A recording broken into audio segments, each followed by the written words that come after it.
5 things that I would do differently if I was 18 right now with all the knowledge I currently had and I joined the military today. The very first one is that I would start transition prep in year 1, meaning you should look at your entire time in the military, whether you're planning to do 4, 8, 16, 24, 40 years, you should be looking at transitioning. And the reason I say that is simple. There's a couple of different things here. 1, you should be taking care of yourself medically because there is a component to like VA disability that exists. And I'm not saying go pad yourself and try to bank all this money through disability, but if you get hurt, go to medical, document it, talk about it, get it out there, right? Here's a good example. When I was in Afghanistan in 2010, we drove over an IED. And at the time, if you had a concussion, it could be a Purple Heart, but it was also 2 weeks that you were not allowed to go on missions. And so nobody wants to be the guy who sits off missions for 2 weeks while your team goes out and does the thing on their own. And because it took us like 72 hours to get back to the main base where they do the actual MACE exam, which is like the concussion test and all this other stuff, we had enough time to like get our stories straight and be able to pretend that none of us blacked out and we were all great and everything was wonderful, which is all bullshit. Right? It was rough. I absolutely 100% had a concussion. I got a traumatic brain injury from that. And my only saving grace is that during that time period, my hearing had started to go out. And so because I got a combat action ribbon for the IED, I was able to tie my hearing aid to that. Had it not been for that connection, I'd be just out of luck on the fact that I have a traumatic brain injury, I have a hearing aid, I have all these issues that I wouldn't have been able to tie back to the fact that I got blown up because I would have just said, no, we're totally good, everything's great, don't pull me off the road. The irony there being that one of the guys in that same incident during that day actually has a Purple Heart now from that situation.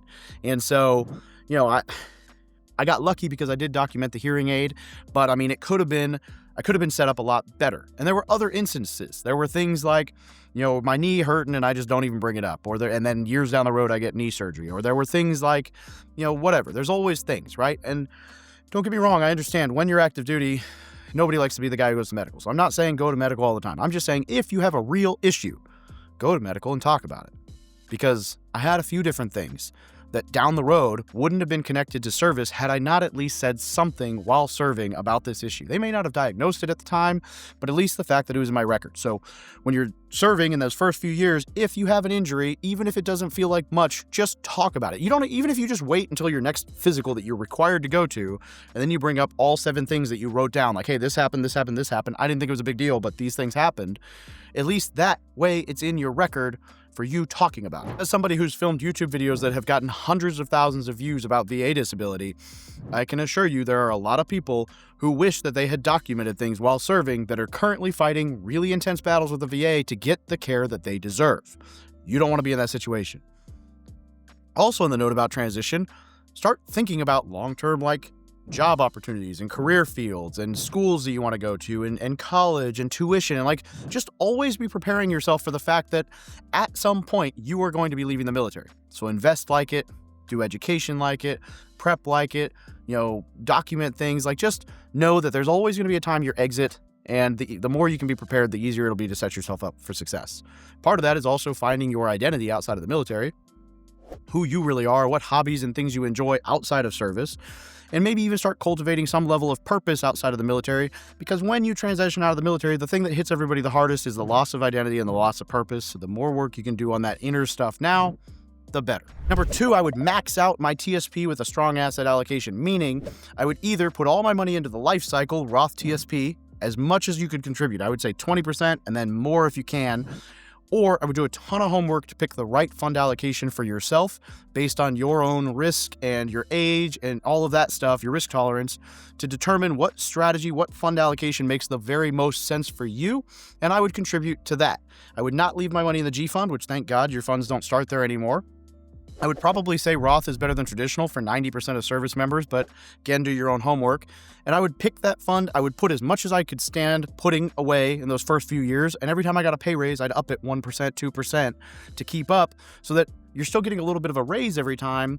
However, you're also putting more in your TSP until you're maxing it out, because your thrift savings plan means that your retirement is taken care of when you're 60, 65, which is a huge weight off your shoulders to allow you to do some investing up front and take a little bit more risks because your future self's already covered. Number 3 here is I would avoid high interest debt, Don't take out the crazy car loan with 20% interest. Don't get crazy credit cards. Don't use them unless you have to. Don't go get high interest debt on anything, because a 10% interest on a credit card is a guaranteed 10% loss. So the faster you can pay that off, that's a 10% return on your money. But if you never get into that spot, you're in a better situation. So don't go buy the brand new car to keep up with the Joneses at 22% interest for 8 years, because that will eat alive your potential for setting yourself up for future. Save a little bit of money and buy a beater cash, or just buy an affordable used car, even if it's not a beater, with a lower interest rate. Have good credit, have good finances, set yourself up for success so that you're not taking on crazy debt. I'd say anything over 7%, you just want to stay away from if you can. And if you do have to get a credit card that you do use, pay it off at the end of every single month, right before the month, so that you're not paying all the interest on it as if you just let that bill ride. Debt, like bad debt, can just destroy your potential for financial security. Number 4 here, I would house hack at the very first opportunity you had. And that could be you buy a duplex, you live in one side, you rent the other. That could be a triplex, a fourplex where you rent one, you live in one unit, you rent the other 3. That could be a single family house where you live in one bedroom, you rent the other 3 bedrooms, the other 4 bedrooms, the other 5 bedrooms out to other people, co-living.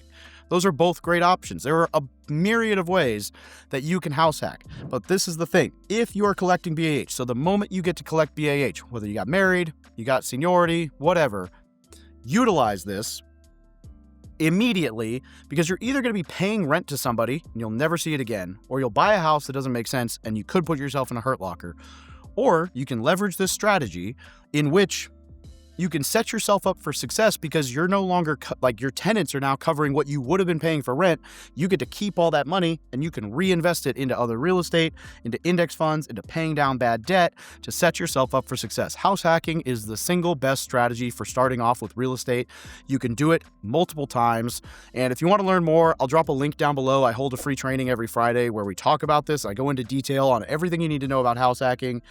I'll even introduce you to agents and lenders that know how to do this if you want. And at the end, I spend 15-20 minutes doing Q&A and answering everybody's questions to really point you in the right direction. I'm not going to sell you anything on that. It's just an informational call. Yeah, at the end, sure, if you want to talk to my team, you can, but this will be enough information for you to get the process started. And again, this is my single favorite strategy. So if you want to learn it, just go to the link down below, the one that says register for my free training, and check it out. And number 5, I would buy less and invest more. So instead of spending all my money all the time on dumb shit like I did, alcohol,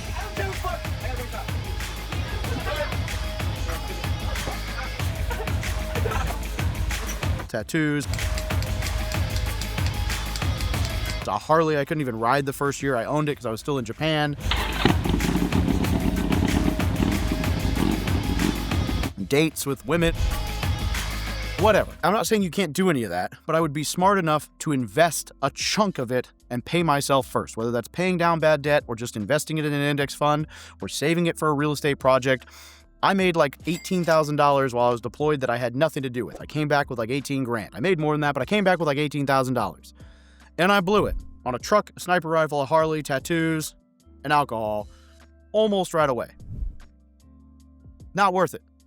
I could have used that money, could have gone along with that, would have been a down payment on a house back then. Because in 2010, 11, 12, real estate prices were great. I could have bought a lot of house with 20 grand.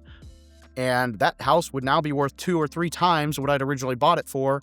And it would have very little debt, and it would be amazing cash flow, and it would have been a freaking phenomenal investment, best property I own right now. And even if I hadn't done that, I could have just put it in like the S&P 500 in an index fund, and it would be that $18,000 would probably be worth 80 grand right now. Maybe not, maybe 70 grand. But I mean, it would be worth a ton right now compared to what it was then. And maybe that math is even still off, but even if it was just double, that's still great. It would be worth more than double, a lot more than double. But the point here is just to make sure that you are always paying yourself and always investing at least a little bit. Instead of always just taking on the debt, buying the new toy, you can still do those things. You should still put some money into living life, having experiences, like frugality is great, but don't just forget to live, like enjoy life.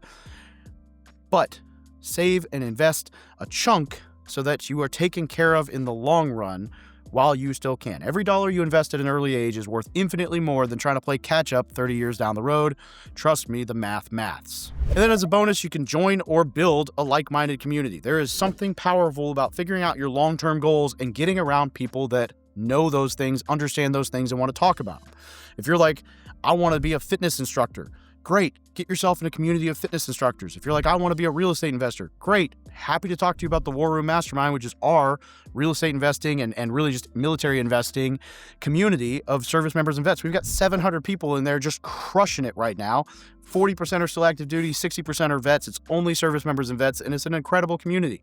But if you want to get into whatever that is, surround yourself with people who are doing the same thing, and more importantly, with people who've already achieved the success you want, and learn from them and drown out all the other voices. That's the fastest way to succeed in all of that. So whether it's running a triathlon, get around coaches. Whether it's like just invest your time and money into being around people who have already done successfully what you want to do, whatever those goals are. So if it's investing, we got you. If it's financial freedom, we got you. If it's a triathlon, find a coach. If it's becoming a fitness influencer, fitness, coach, get around those guys. Like whatever you got to do, just learn to be around people who've already done what you want to do and listen to them and be in those communities and really go after it. So those are the things I would do differently if I was joining the Marine Corps today or the military in general. And if you want to learn a lot more, there'll be a link down below where you can download this book for free as a PDF. You can also buy it on Amazon. You can also download it on Audible, and I'll narrate it to you. But it's called The No BS Guide to Military Life: How to Build Wealth, Get Promoted, and Achieve Greatness, written by me. And this book, I wrote it. It is every single thing that I wish I'd known when I first joined the military. And I'll drop a QR code right here. If you scan that QR code, you can download the PDF for absolutely free. And if you'd prefer a physical copy or to listen to the audio, then go to Amazon or Audible and you can find the book there. And if you got something out of it, leave a review. But comment down below what you would do differently if you were joining the military today. Help other people out. I love you guys. Have a great day.